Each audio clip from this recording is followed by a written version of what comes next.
Buenas tardes a todos, mi nombre es Kelly Gutiérrez Sosa y hoy les hablaré un poco sobre la historia de la educación. Comenzamos con la escolástica. La escolástica surge en el siglo IX. Escolástica significa lugar de enseñanza y nace como origen de la patrística. Se caracteriza por separar un pensamiento de razón y de fe y al tener lógica. Su propósito es que nosotros tengamos un pensamiento crítico. La escolástica se divide en escolástica baja, escolástica media y escolástica alta. El mayor representante de la escolástica fue Santo Tomás de Aquino, ya que él separa la razón y la fe. Utiliza pensamientos aristotélicos y de San Agustín. Su obra más importante es Las 5 vías de la comprobación de Dios.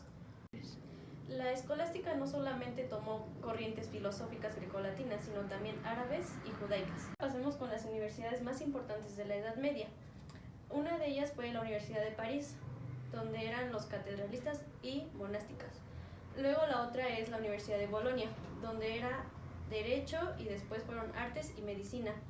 La Universidad de Salermo, donde era Medicina. La Universidad de Salamanca, donde eran catedralistas. Y por último la Universidad de Oxford. La clasificación de las universidades era con carta de fundación papal, con carta de fundación imperial, con doble carta de fundación imperial y papal y sin carta de fundación. Los privilegios que tenían los universitarios era que estaban exentos de pagar impuestos al gobierno, que eran juzgados por la misma universidad, su cédula profesional la tenían y el servicio militar era obligatorio. Las universidades eran divididas, sus grados académicos eran bachillerato, licenciatura, magíster y doctor.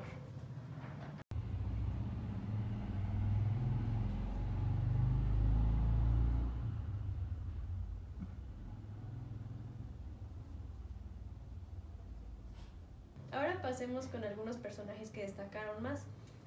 Uno de ellos es Juan Amos Comenio. Juan Amos Comenio apareció en el siglo XVI. Él fue un filósofo y teólogo. Destaca porque la pedagogía la estructura como ciencia. Sus aportes a la teología fue un método científico, a la filosofía fue una doctrina realista y a la pedagogía él decía que la pedagogía es lo más importante para el hombre. La doctrina realista es lo que está pasando en torno al niño, o sea que el niño aprende sobre lo que ve en su casa, en la escuela, todo eso lo que está a su alrededor. La didáctica magna se divide en didáctica general, didáctica especial y didáctica escolar. Otros aportes para la educación fue que la educación debería de ser gradual, o sea que es primer grado, segundo grado y así consecutivamente. Otra, que la educación debe ser obligatoria. También que los profesores deben estar muy preparados, no nada más así que ya es, por ejemplo, lo de que decía de no es lo mismo un pedagogo empírico, que eso significa que es a lo que él ve, sino que un pedagogo por estudio, que él sí estudió, se preparó, tuvo una buena preparación. Otro es que no debería de haber violencia al enseñar al niño, ya que eso le afectaba.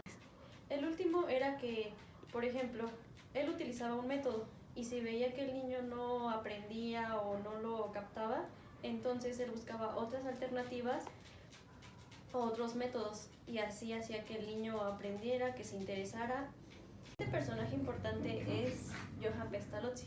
Él es padre de la pedagogía moderna, reformador de la pedagogía tradicional.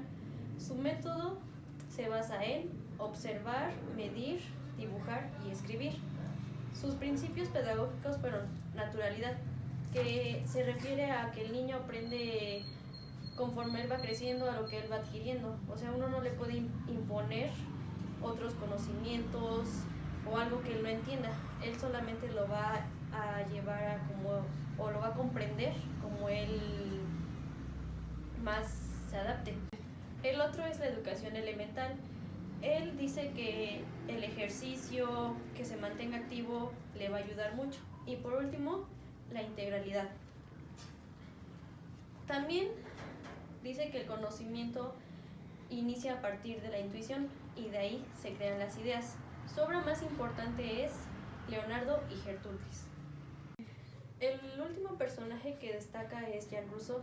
Él fue más un filósofo político que pedagogo, pero en la educación destaca ya que escribe su libro Emilio, donde la primera parte y segunda parte de su libro va enfocado a la niñez.